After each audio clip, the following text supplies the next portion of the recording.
welcome to A Gem of a Secret podcast. My name is Donatella My Secrets. And my name is Coco Gem Holiday. How you doing tonight, Coco? Actually, I was listening to a TED Talk earlier because apparently I'm that girl now. Oh, yeah? And I'm feeling really inspired because they said a line that hard work will lead to happiness, but what about happiness leads to hard work? Yeah. And I was like, I'm feeling inspired. Yeah. Like, that's because I've been really happy, and it is a result of a lot of hard work. And actually, but the funny thing is they brought up this specific point. So they said that location doesn't really matter when it comes to happiness unless you're in a really bad location. Yeah. So it made me think that I might have actually been happy as much as I could be, and then when I moved, it unleashed happiness. Yeah, I mean, that's true. Yeah. Yeah, I feel that.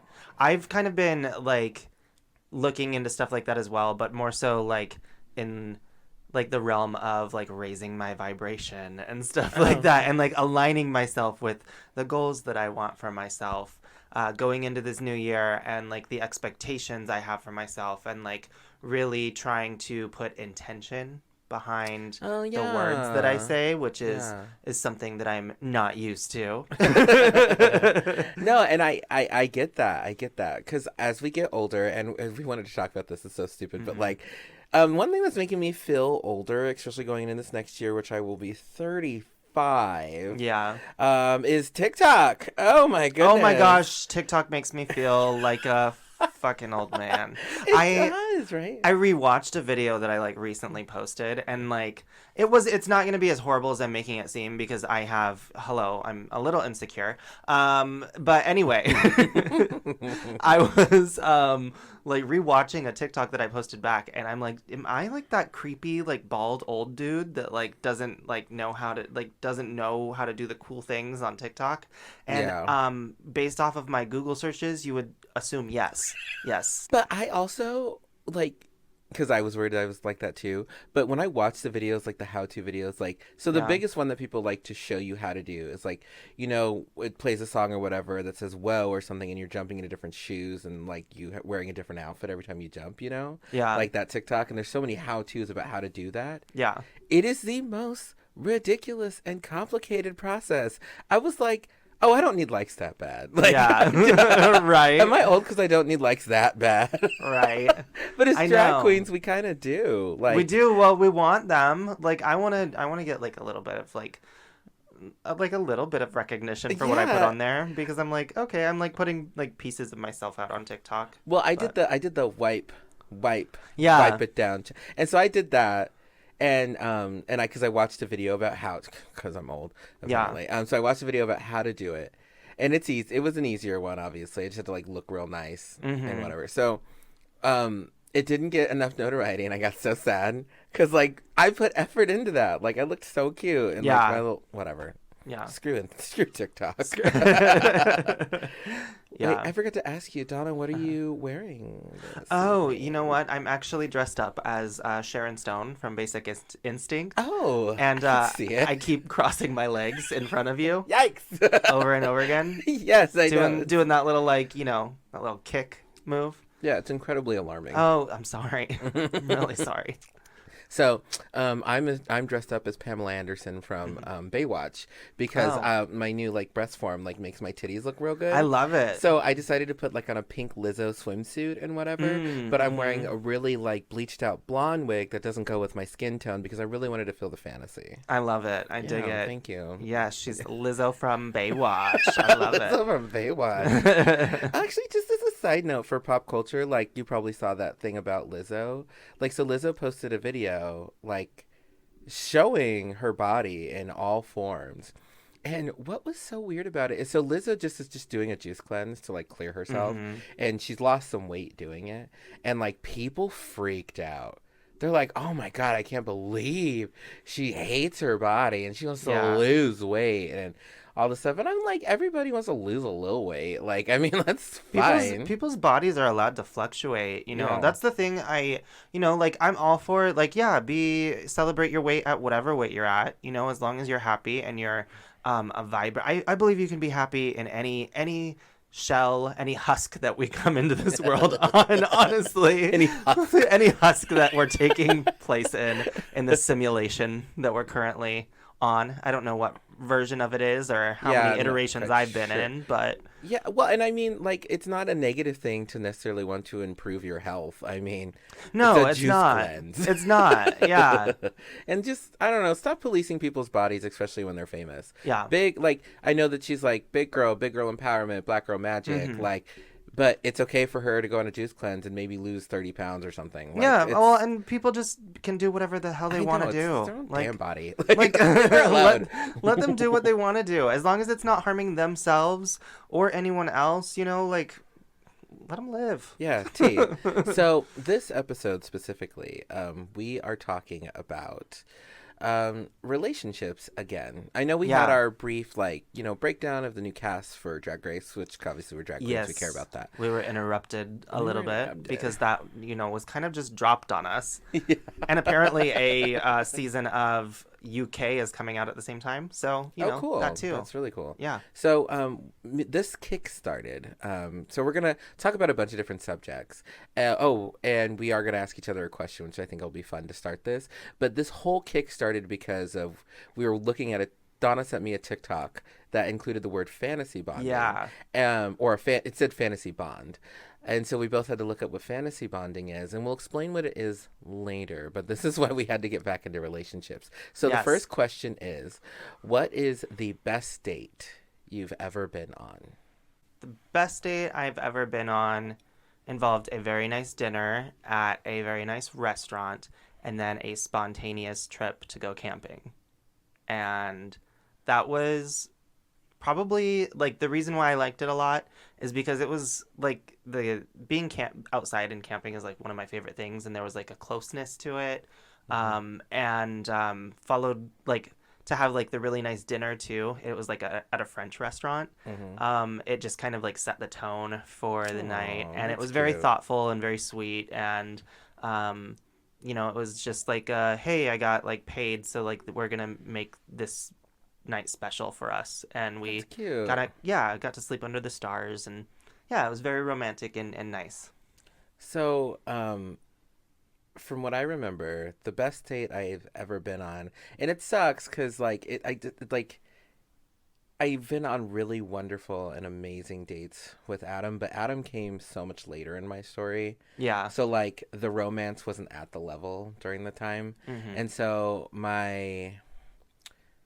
the best date I've probably been on was actually with our roommate's best friend from childhood, Roderick, and I am going to say his name because it was a really sweet date.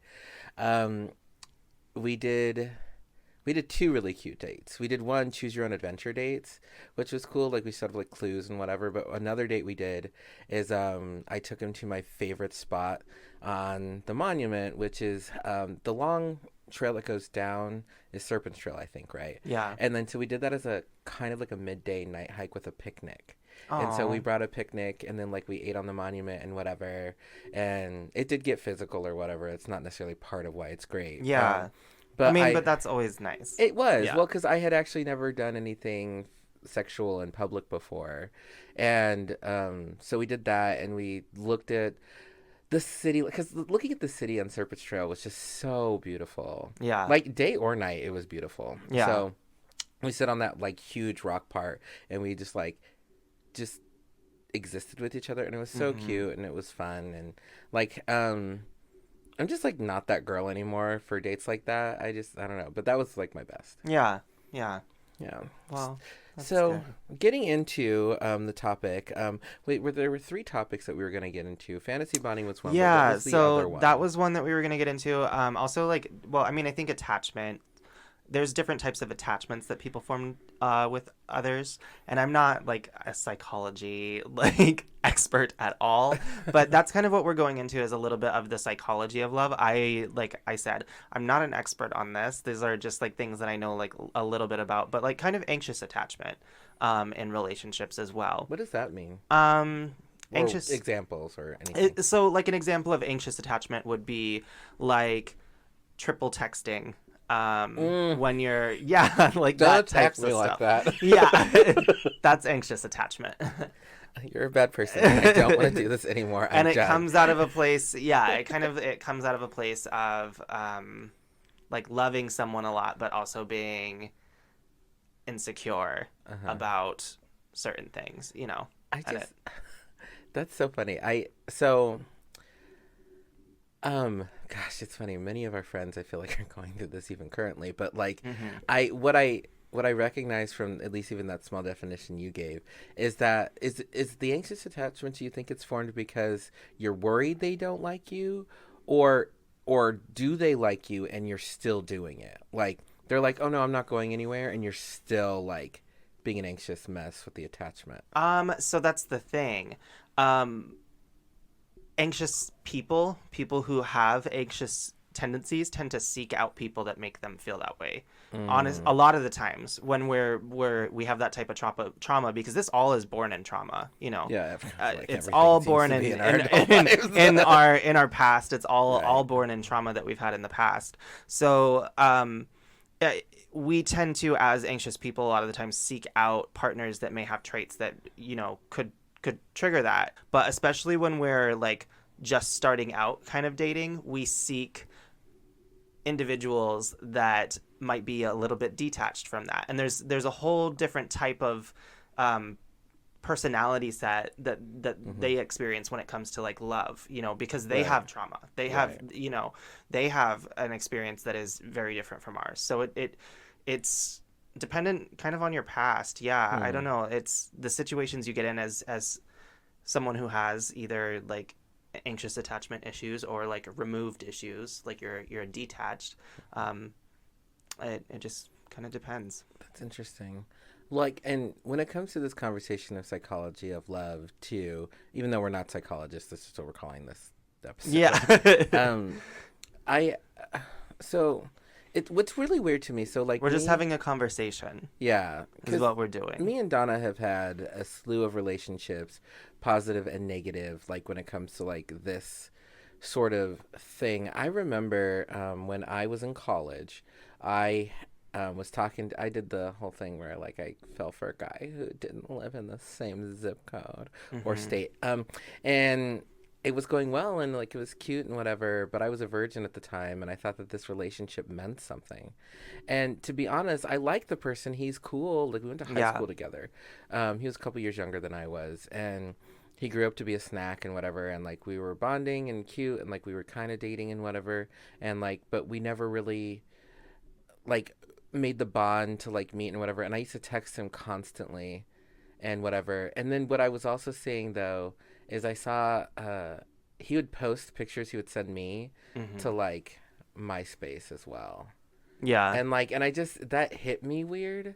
Like, I just thought, because I thought that was like something. it wasn't special anymore. Yeah. And like, I don't know, I just and I used to message him so much, so very much, and it was really uncomfortable and it was bad for me to do. Yeah. The thing is, I think the interesting thing is like humans are just so complex. Like it is so complex to be human a lot of the time.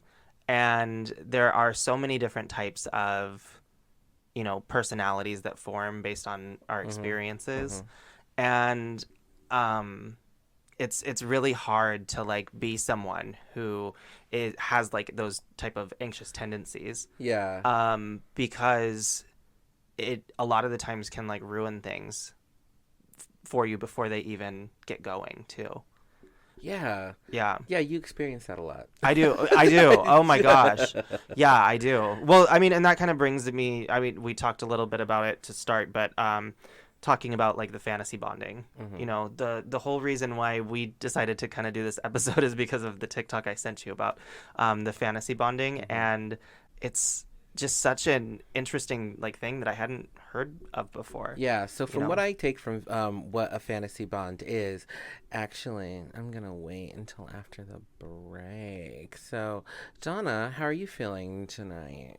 Coco, I'll let you know after this brief commercial break. Do you wear t-shirts? Do you wear a face mask? I sure as hell hope so. Do you put on your silly little t-shirt and your silly little face mask and wish you had something a little more out there? Yes. Even something, dare I say, matching? Girl, yes, duh. Then it looks like HunterDrips.com is exactly what you need. At HunterDrips.com, socially relevant merch and apparel is up for sale. That's never for profit. 50 to 100% of every purchase is donated. I hear they carry matching shirts and masks with designs that say cute little slogans like defund the police, Black Lives Matter, and it goes over your nose. And even shirts and hats with your own pronouns on them. You know, things that are important. Oh, so you mean important. And almost all of it is donated? Yes, donated. And guess what? What? It's size inclusive too? Yes, up to 5XL. Why just make clothes for skinny people? It's all made by Queer Artist Girl. The creator of HunterDrips.com is trans, fat, lesbian, and the site also includes merch from other queer artists, including gay Portland rapper Tono. Listeners, head on over to HunterDrips.com and use the code SECRET for 15% off your purchase today. That's SECRET for 15% off your purchase at HunterDrips.com. It's a podcast with Coco and Donatella podcast. Tune into What They Tell You podcast with Coco and Donatella podcast. Well, Coco, I'm feeling a little old to be working in the entertainment industry, as my mom told me on the phone last night. Oh, wow. That's just... Did you really? Yeah. Wow. For real. You're not even 30 yet. I know. I was like, I'm 28. She's like, you are 29. And I was like, no, I'm not. I'm 28. I'll be 29 here in a few months, but You're like, geez, Mom. Age me because you feel you need to for your right. point. I figured we would circle back around to age since we talked about it in the first half of the episode too. But I believe we left off on what a definition of fantasy bonding is, correct? Yes. All right. So essentially what fantasy bonding is it's when one or both partners give up vital areas of personal interest, their unique perspectives, opinions, their individuality, or want to become a unit or a whole. The attempt to find security in an illusion of merging with one another leads to an insidious and progressive loss of identity in each person. And the individuals involved learn to rely more and more on habitual contact with less and less personal feeling. That makes sense. So yeah. I know we kind of talked about this last night, but it's like, so the thing about when you first hear it, it sounds like you create a relationship in your head, and that's not what this is really. No. It's not like you pretending it's something that it's not. It's actually when you're in it that you have formed, like, you start losing identity. Yeah. So a great example of this is, say you really like playing with Pokemon cards or something like that. Yeah. And even though that's not necessarily your identity, it's something you love to do. But you start giving up that interest. Like, say the person that you're with is just like, doesn't seem interested when you're playing it. They don't even say that they think it's stupid. Yeah. They just don't show interest, so you start losing interest to make yourself more of a compatible partner with them. And exactly. they say actually they think that Pokemon cards is stupid. They will start specifically like not thinking that Pokemon cards are dumb because you like them. Yeah. Like, so they're actually losing things that they dislike just because of you. And I know that people are like, oh, well, that's compromise. I have a relationship like that's it's not compromise. It's losing identity. Yeah. Yeah. Another example is like speaking for your partner. So Oh yeah. yeah, The we. Yeah, the we, instead of saying like, treating you as individuals. Yeah, because it talks about becoming this idea that you need to like become one another. Yeah, which is so unhealthy. Awkward. It's so unhealthy. Because so the example I gave when I first heard about it, like we had these two friends, we'll call them Barry and Kent. I know who you're talking about. Yes, in Grand Junction, actually, they were almost the same person with no identity in the exact same interests, and they were two separate people, and they liked the same people, they hated the same Yeah. people. Like they were so much the same person that they almost even looked alike. And it wasn't like Yeah. it wasn't like the I want to date somebody who looks at me narcissism thing. It was like literally this. Like they made this attachment to where they just didn't even seem like they had a personality. And I remember I was talking to one of them, Barry, and I was like, hey, dude, let's get dinner. Let's do a double date dinner. It'll be cute. And they're like, well, I can't do it because I haven't asked Kent yet. We don't know what we're doing tonight. Actually, no, they said, I don't know if we can do that. And I was like, well, I did. I even said at the time, because I'm just this girl. Yeah. I was like, but I asked you. Yeah. And he was like, well, I don't know what we're doing. So I have to touch base to be able to figure out what we would want and if we can do it. And I was just like, what? Yeah. Like, yeah. That is, see, and that's like to an extreme though. That's like, you can't do any, like, you only can do things together. Like, that's. Right. And I don't think of fantasy bonding as being trapped Yeah. as much, because I didn't feel like they were trapped together, but I really do feel like they formed a fantasy bond. Like Yeah. that's the thing. To an extra, like a long-term, like marriage fantasy bond. Yeah. Yeah. It's, yeah, that's rough. Do you think that you've had any relationships that fit with like our limited knowledge of this thing? Yeah, I definitely do. I think that I think that I exhibit traits of fantasy bonding in a lot of situations, and that's because of past trauma. Yeah, specifically speaking, one of Donna's ex-boyfriends, who I'm gonna call, the funny thing is I use a name, and Donna's probably dated somebody with a name, so I have to think of something that's weird. Let's call him Tynerian. So Tynerian was one name. that I know, because I couldn't think of anything. I was like, you've probably dated a Zach. I was gonna say Zach, and I was like, you probably dated a Zach. So Tynerian like was one that I just did not like, and it was actually one of me and Donna's worst fights back in that day. Yeah. Because Donna was losing so much Yeah. of her personality for this one specific person. Yeah.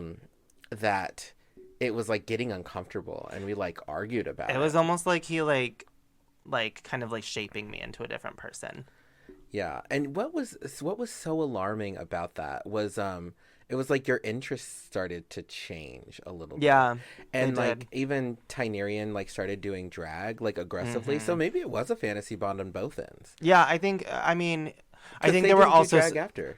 No, they didn't. I think there were also some other like there was obviously some other like mental stuff that was going Right. on. So I mean, it was a fantasy bond on their end, or at least a trait of it, and also some stuff that was going kind of Oh my unaddressed. gosh, I and- wonder if that, as a side note, I wonder if that, because drag is a big part of your life. Yeah. I wonder if people who formed a fantasy bond with you, that's why we've seen a bunch of people you've dated like I do don't- drag, and then Oh, suddenly it just dissipates the second the relationship's that is over. something I never considered that someone would form, like fantasy bonds with me. It's interesting. Gosh, your trauma. I know. Well, because I was like, oh, I'm too attached to like fantasy bond with, but that's not necessarily true. You've seen me in situations where I've like, if people are too laying it on too much, I remove myself.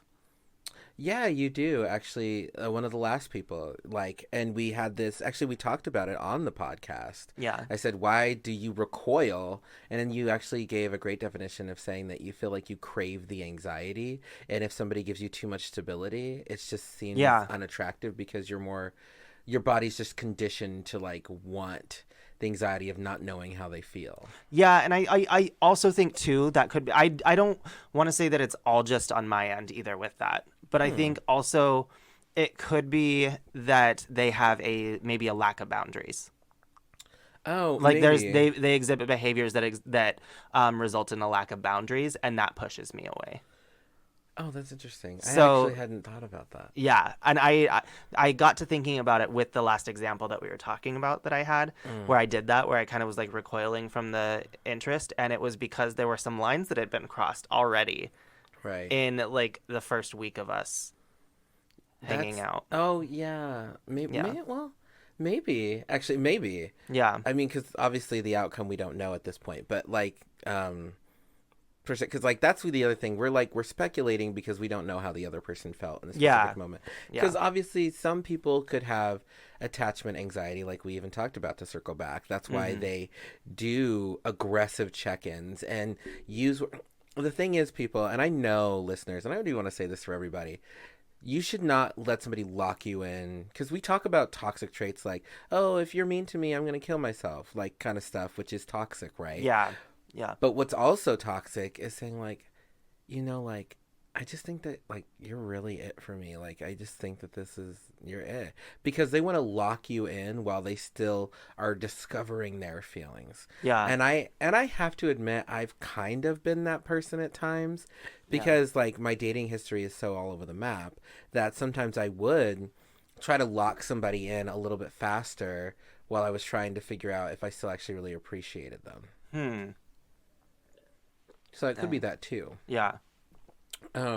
So this is funny. So as we're going through our little psychology journey, I was thinking about something today. It's just a side note. What? So I've said on this podcast before that I have never really talked about my hoe past, and I'm not really ashamed of it in any capacity. Yeah. I'm really not. Yeah. I was in a semi-poly relationship with my ex-husband, and I had a lot of experiences. And I actually talked about one today that I've never shared with anybody. And what it made me realize is that, like, it was weird that I never got to, like, really process through those things as they were happening. Yeah. Because I was worried, even with, like, Donna, like, or whatever, because back in the day, Donna, sometimes when she got drunk, she would be a little loose-lippy, and sometimes I would do things that are, like, not, like, morally a little weird or whatever. Yeah.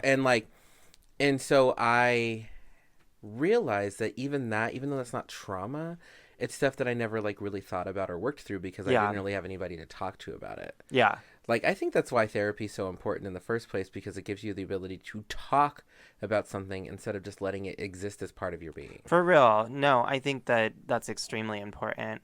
I think what we don't realize is, like, every situation that we have in our lives gives us, like, we live with, like, situations that make us feel a certain way. And if you don't take the time to, like, sit down and process it with anyone, that energy kind of stays with you. Yeah, actually, yeah, I super agree with that. Because even yesterday when we were talking about fantasy bonding, it made me check my relationship with Adam. And since Donna got to hear this, I'm just going to repeat it for the listeners. What I said to Donna was, I don't think that me and Adam were ever in a fantasy bond, because me and Adam don't ever say, that's actually even why I say me and Adam. Yeah. Because I consider us, even though we're Separate pretty together. people. Yeah, we're separate people. And, like, I always say I want to, and I would like, and I achieve or try to reach or whatever. And I say my money. When I say our money, our goals, our dreams are this, it makes me feel too enmeshed with a person. Yeah. And it also does fit into that fantasy bonding dynamic too, where I lose aspects of my identity for the other person. You haven't wanted to, like, lose that autonomy, you know? Yeah. And I think that's it's definitely, I think, healthy to have a relationship that is not a fantasy bond, because I think that definitely, like, shows on one or both ends that there's, you know, some issues. Right. And And I have a point too to bring up, because I just love just unpacking Donna's trauma of things that she's done that's pissed me off in the past. So she yelled at me once. I'm just gonna make up. It's funny, I'm making up names, and Donna kind of knows who I'm talking about. Yeah. One of your recent exes. Let's call them. Let's go with Jameson. There we go. I'm just gonna choose a name, Jameson. Okay. Anyway, the one that you think might have cheated on you, but you don't know. That Maria told you about. Yes. That one. So with Jameson, we actually got into a small tiff when you first started, because you said you didn't know how they felt about drag, really. Yeah. And you looked at me and said, your relationship, you're talking about mine. Yeah. You're like, your relationship is so different because you, like, Adam wants to be involved, and I don't necessarily need that. And I was like, I was just saying. Yeah. And it's so interesting that you were like, because you weren't necessarily looking for an Adam, but you were also saying to me at the very early stages of that you would like to have like that separate life, your partner to have completely be separate before you even were really partners with the person. Yeah. Like yeah. you were already like building how you can compartmentalize sections of your life. For That's this true. person That's true. Yeah. before, and eventually they did obviously come to like drag stuff. They and whatever, did. but Mm-hmm. but even when you were starting, and the thing is, I think you do form fantasy bonds, but I also think that you are willing to give up things about yourself before you even know if it's going to work because you want love so bad. That's true. That's actually, I think that's pretty true. And that's the sign of me, like, I think of it not it being another short term kind of situation. Yeah, and you actually So- said that too. Remember, you said you're like, I'm not dating anymore for just like the funsy parts of it. Yeah. I am like, that's cool if it happens, but Yeah.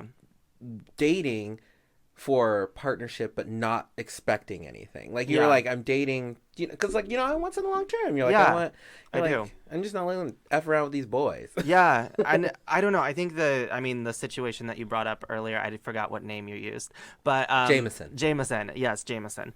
The interesting thing with that was that like I was able to say that I want to be two separate people, but in the end, like kind of was losing like some parts about myself or becoming like. I definitely, that relationship in particular made me feel extremely insecure. Really? That was one of the relationships where During? during, because it was the waiting by the phone thing. I felt so like so anxiously attached because I didn't know what to expect with this person that and that freaked them the fuck out because they were detached. Oh, interesting. So it was, and it was like the perfect storm of someone who's really anxious and attached, and wanting it to work out, and the person kind of getting like freaked out by it, and like not really knowing. Oh, and that's why you got the. Even in the TikTok, it was almost verbatim in the TikTok how the other person who you thought wasn't you said, "Oh, I." How did they say it? Oh, I would still like to be physical and see you and be around you, and not have Yes. that label or whatever they said. That's exactly what he said. That was exactly it. But not be dating you. Yeah. But not. And be dating I you. set that boundary right away, and I was like, no, that doesn't work for me. That's not something that I got too attached. I was attached. Like, oh, I realized I formed the fantasy bond. yeah. Well, because that's what sucks about this situation too. Because like, and it's a good example because. So I will say, and we might have talked about this in previous episodes, listeners, but there's this thing that I used to always say to Donna, and since you haven't heard it, I have to say it, and then we'll get back to our conversation. I used to always say to Donna, because Donna likes all different body types, that Donna's kind of a unicorn in that way. Like a really fat guy could get this slimmer looking build It's of a just person. a husk. Yeah, and it's so Donna's a little bit of a unicorn in that regard. And I always felt like when people would obtain the unicorn, but then they wouldn't mesh with the unicorn because they really were dating the unicorn for physicality, then that's why it Not fizzled. for my personality. Yeah, not for the personality. And Donna's done a lot of work on her personality. She doesn't have any of the triggers that she used to really when she was like 20. Yeah. But I mean, I'm still working through a lot of trauma, but I'm definitely like, this year has been a significant amount of growth, and I think if anyone has not taken this year to look inward in some way, shape, or form, then you wasted it. oh, you did waste it because it's gonna hustle and bustle, and that vaccine is out, and Yeah. you're gonna miss out on opportunities to learn yourself. That's crazy because that's exactly what my mom said on the phone too. Gosh, look at Coco with the motherly This advice. is so great. But the thing True is, cancer. true. So with Jameson, for instance, there was. I remembered because Donna does this thing, and I pick up. We've been friends for a very long time. We've lived together actually for a long time too. Yeah. There is this moment when I can sense it clicks into the anxiety, and the crappy part is I don't think it's a self-fulfilling prophecy. I don't think that Donna starts thinking the person's leaving, and then she like makes it come true. Like she's like, oh well, like obviously they're leaving, so she acts differently, so they leave. Yeah. But there was this point with Jameson where it clicked. And I remember I was at work and I called her because I just felt something. It was different. And she's like, I know he said he wouldn't do this, but I think he's starting doing to this. withdraw. Yeah. And she started getting emotional. She's like, just because he said he's not that guy, and we have a lot in common. Yeah. It's like she has a sixth sense for when people are about to be crappy. I do. I could tell from the text messages, the tone. I always tell you their tone changed. Their tone changes. That's what it is. And it's like I can just like feel it, and I'm just like, the thing is, I feel it, but I still act the same. I try to act like nothing is changing. Oh, I didn't know that. So talk about fantasy. That's interesting. Yeah. Actually, so for you listeners, like, it really is part of that code of like when people show you who you are, show you who they are, believe them. Yeah. And I didn't actually know that Donna tried to push through it and be like, I'm going to pretend like nothing's changing to see what essentially happens there. And Yeah. it does. The one thing I will That's say, why, honestly, like, and I've heard this from other people too, but like 9 times out of 10 in like relationships and situations, I'm the person that gets like Donna broken gets up broken with. up with. broken up with. Yeah. And I think that, but the thing is, that's kind of great that you've learned that happens. The only thing that I think is a self-fulfilling prophecy is one thing Donna does, and I don't think it's negative, and I know some of you out here might think it's negative. Donna will push the conversation. And I don't mean push it as she'll like put him in a chair and be like, tell me how you feel. Donna will start hinting at check-ins and seeing how they're feeling at first, just like, because it is, you need to know if they're still invested. Yeah. Definitely. Definitely. Because you don't want to get blindsided. Yeah. Like on your birthday or something. Yeah, exactly. I don't know, and I think like learning these types of things, it's let's do a final thoughts, like what it's taught me to like kind of get into like the psychology of why I do these certain things, Yeah, sure. and why they developed from certain traumas. I think putting a name to all of this helps us process these types of things, right? Right. So, I mean, moving forward now that I know what I'm doing, it's going to become easier to recognize it. Yeah, absolutely. And I'm not saying that it, like, all of a sudden I have like a panacea for my shitty relationships that I've had. But I'm saying at least I'm going to be a lot more self-aware in these situations, and I'm going to be able to set better boundaries. And it'll mean that this will happen less. And Right. that's something that I think is like kind of important. I do eventually want to have like be in a situation and have like a loving situation for myself. And I just want it to be true, and I don't want it to like keep secrets. I want it to be transparent, and I want there to be communication. With open communication. So that's important to me. And now I know exactly like when I have these like outpouring of emotions for someone, at first to at least check myself a little bit and be like, okay, like let's go with the flow of things, and if it works, it works. And if it doesn't, move the fuck on. Yeah, absolutely. And I had an epiphany because I was at the bar last night and I talked with some people about this. And I haven't said this. I think I said it to a coworker of mine. I actually think that I am a non-monogamous person. I think I'm a person who more so likes non-monogamy than I like monogamy. Yeah. But I'm in a monogamous relationship that is very fulfilling for me. And I think I'm going to equate this for you listeners as a bisexual person being in a monogamous relationship with a woman, or a bisexual person being in a monogamous relationship with a man. Because just because they might come out as this thing, it does not automatically mean that they're going to leave the person that they're with. Yeah. I think that finding these labels for ourselves are so important, and working through these things like me and Donna do on this podcast a lot is very helpful and healthy.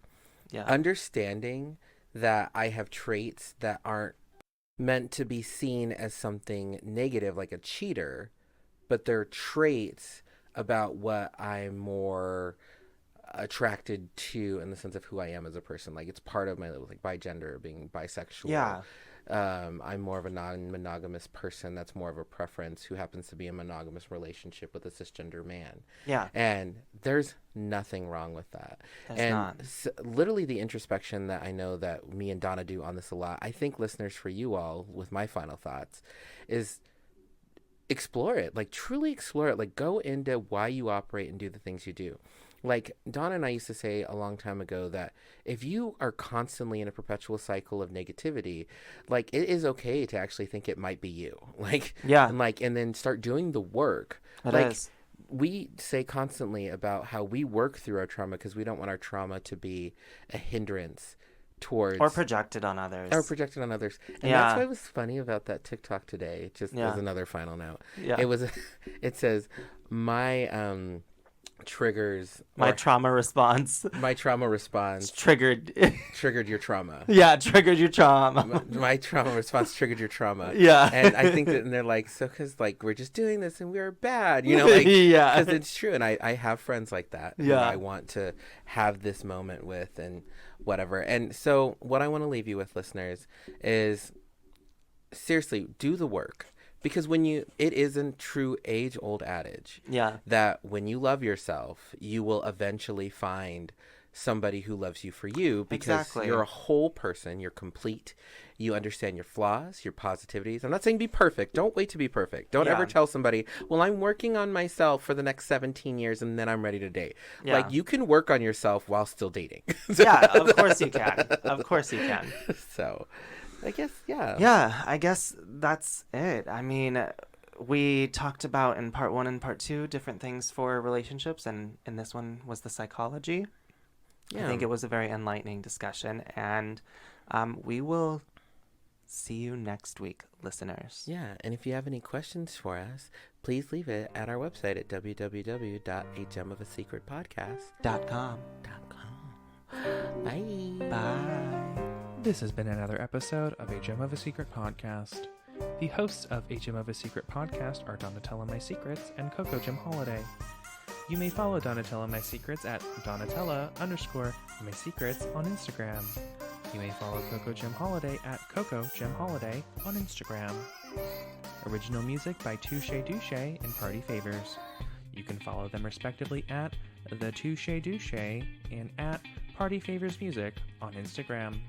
For more exclusive content, visit www.agemofasecretpodcast.com. That is AJEM of a secret podcast.com. Be sure to tune in every week on Thursday for a new episode wherever you listen to podcasts. If you have any comments or questions, email us at agemofasecretpod@gmail.com. Please don't forget to like, rate, and subscribe. Until next time, goodbye.